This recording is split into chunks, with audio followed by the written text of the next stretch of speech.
મહાનગરપાલિકાની સામાન્ય સભા સતત હંગામી બનતી હોય છે. ખાસ કરી વિપક્ષ દ્વારા શાસકને ઘેરવા માટે અનેક પ્રકારના વિરોધ નોંધાય છે.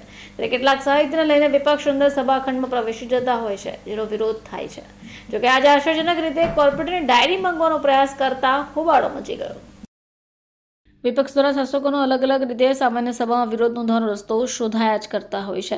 ત્યારે થોડા દિવસ પહેલા વિપક્ષ દ્વારા મેટ્રો ટ્રેનના સ્પાનની પ્રતિકૃતિ રજૂ કરવામાં આવી હોય. તાજેતરમાં વિપક્ષના કોર્પોરેટર દ્વારા શાસકોને મંજીરા આપવાનો પ્રયાસ સામાન્ય સભામાં થયો.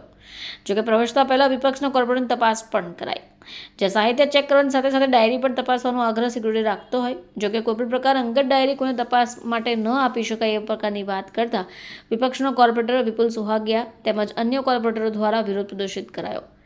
સિક્યુરિટી વિપક્ષને નિશાન લેતા હોવાના આક્ષેપો પણ કરાયા. આપના કોર્પોરેટર વિપુલ સુહાગિયાએ જણાવ્યું કે આજે સભાખંડમાં પ્રવેશતી વખતે સિક્યુરિટી દ્વારા તપાસ કરાઈ, જેને હું પણ સહયોગ આપતો હતો, પરંતુ જાણી જોઈને વિપક્ષના કોર્પોરેટરોને જ ટાર્ગેટમાં લેતા હોય એ પ્રકારનું વર્તન સિક્યુરિટી સાથે જોવા મળતું હોય છે. મારી પાસે અન્ય સાહિત્ય ઠીક, પરંતુ મારી પોતાની ડાયરી પણ માંગવાનો પ્રયાસ કર્યો. જોકે ડાયરી ચેક કર્યા વગર મને પ્રવેશવા જ નહોતા દેતા. આવી કઈ રીતે ડાયરી ચેક કરી શકાય? આ માત્ર ને માત્ર વિપક્ષના કોર્પોરેટરને હેરાન કરવા માટે શાસકોના હિસાબે સિક્યુરિટી તપાસ કરી રહ્યા છે, જેને સાંખી ન લેવાય.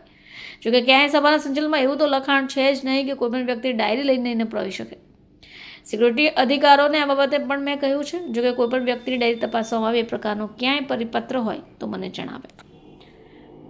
બ્યુરો રિપોર્ટ, ચેનલ આઈ વિટનેસ.